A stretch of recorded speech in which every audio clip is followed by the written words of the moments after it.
So welcome back to my channel dark discovery. ये जो कहानी है हॉरर फैंटेसी टाइप की लव स्टोरी है। इसकी रियलिटी के साथ कोई भी ताल्लुक नहीं है। पर्सनली मुझे ये कहानी बहुत अच्छी लगी और आई होप कि आप लोगों को भी ये कहानी अच्छी लगेगी। सो बिना कोई देरी के सीधा अपनी कहानी पर चलते हैं। पर उससे पहले अगर आप मेरे चैनल पे नए हैं तो सब्सक्राइब करना मत भूलना और हाँ, बेल आइकन दबाना ना भूलना ताकि मेरी चैनल की हर एक अपडेट सबसे पहले आप तक पहुंच सके। तो चलते हैं अपनी कहानी।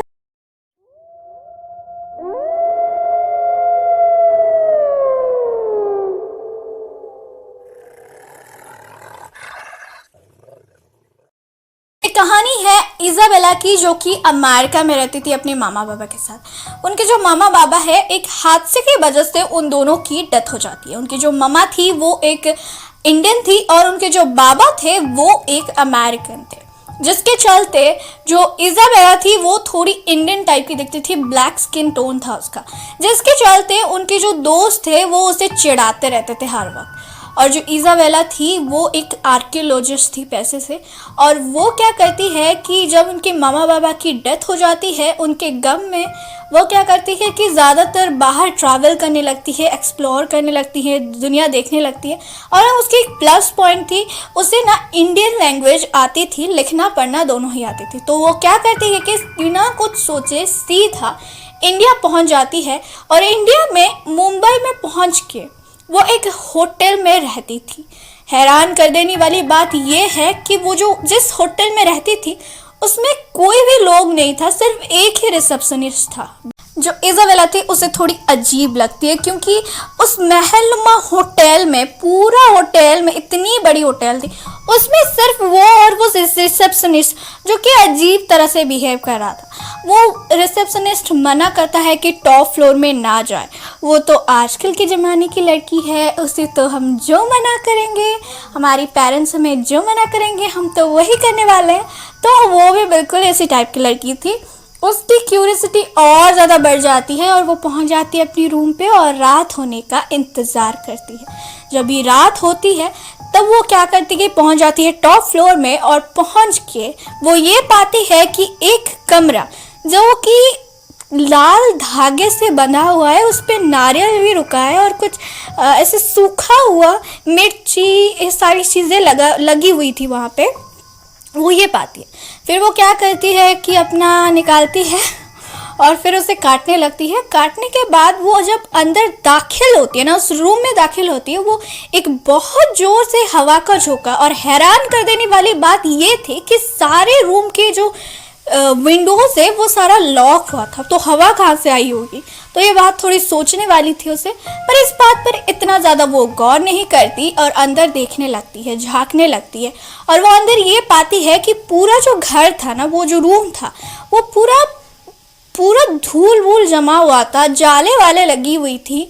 और वो देखती है कि वहाँ के सामने, पूरा सामने ही वो देखती है कि एक रेड कपड़ा में कपबोर्ड को ढका हुआ है, ढक चुके हैं लोगों ने, कुछ लोगों ने उसे ढका है रेड कपड़ा में। वो वहाँ जाती है और उस कपड़े को हटा देती है। वो पाती है कि इतनी खूबसूरत एक आईना वहाँ पे लगा होता है। जब इजाबेला वो कपबोर्ड को खोलती है, वो पाती है कि उस कपबोर्ड में एक संदूक रखा है और उस पर धूल जमी है। तो वो संदूक को लेती है और जब उसमें एक चिट्ठी भी होती है जिसमें लिखा होता है कि ये संदूक जो है वो कर्स्ड है, इसे ना खोले। और ये बात पे ज़्यादा ये ध्यान नहीं देती और वो संदूक लेके अपने रूम में पहुंच जाती है। रूम में पहुंचने के बाद संदूक खोल के उसमें एक किताब पाती है, एक पुरानी किताब, जिसमें एक कहानी लिखी होती है। वो ये कहानी थी, बहुत साल पहले दो जोड़े रहते थे, दो जोड़े यानी एक प्यार करने वाले रहते थे। एक का नाम था अरुण और दूसरा का नाम था राधिका। दोनों एक दूसरे से बहुत प्यार करते थे। पर जब ये बात उनकी फैमिली को पता चली, यानी जब लड़की वाले की फैमिली को पता चली, तो उन लोगों ने क्या किया कि काला जादू करने लगे और एक शैतान को उस लड़के के अंदर भेज दिया, जिसके चलते वो शैतान उस लड़के को तो मार दिया, पर वो इतनी ज़्यादा शैतानी शक्ति थी जिसके चलते वो उस लड़की को भी मार देती है और दोनों की आत्मा को कब्जा कर देती है। लड़के की आत्मा को तो कब्जा करके गुलाम बना देती है, पर लड़की की शक्ति इतनी ज़्यादा थी कि वो ऐसा नहीं कर पाती। और वो जो लड़की थी, लड़की की आत्मा थी, वो दर बदर भटकने लगती है, बस इसी आह में कि उन दोनों की आत्मा को शांति मिले, मुक्ति मिले। इज़ाबेला जब वो पूरी कहानी पढ़ लेती है तब अचानक से लाइट बंद खुला होने लगती है और पीछे से कोई जोर जोर से सांस ले रही होती है। और ये बात जब इज़ाबेला महसूस करती है तो बहुत ज़्यादा डर जाती है, जिसके चलते वो वहाँ से भागने लगती है।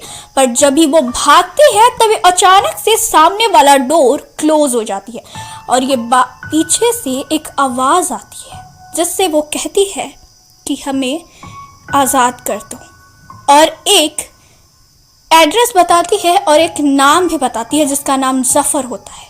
और वो बिना कुछ सोचे इज़ाबेला पहुंच जाती है उसी एड्रेस पे। और ये एड्रेस में पहुंच के पता चलता है कि जफ़र एक मौलवी साहब का नाम है और वो उस मौलवी साहब से ये सारा माजरा, ये सारा कुछ बताती है। और वो मौलवी साहब बताते हैं कि तुम्हें उन दोनों की आत्मा को आज़ाद करना होगा, जिसके चलते वो ये बताते हैं कि उन दोनों की जो कंकाल है, उस स्केलेटन होता है, उन दोनों को ढूंढ के एक साथ तुम्हें जलाना है ताकि वो दोनों की आत्मा आज़ाद हो सके। तो ये बात जब इज़ाबेला सुनती है तो बहुत ज़्यादा डर जाती है क्योंकि इस काम में बहुत रिस्क होता है।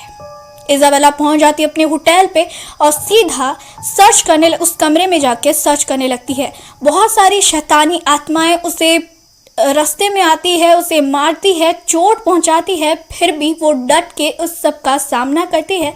और उस आखिरी में उसे पता चलता है कि जो कबर्ड होता है ना, उसके पीछे ही उस लड़की की कंकाल होती है। उसे निकालती है और एक जगह रख के उसे लेके जाती है और ढूंढने लगती है उस लड़के की कंकाल को, जो मेन होता है।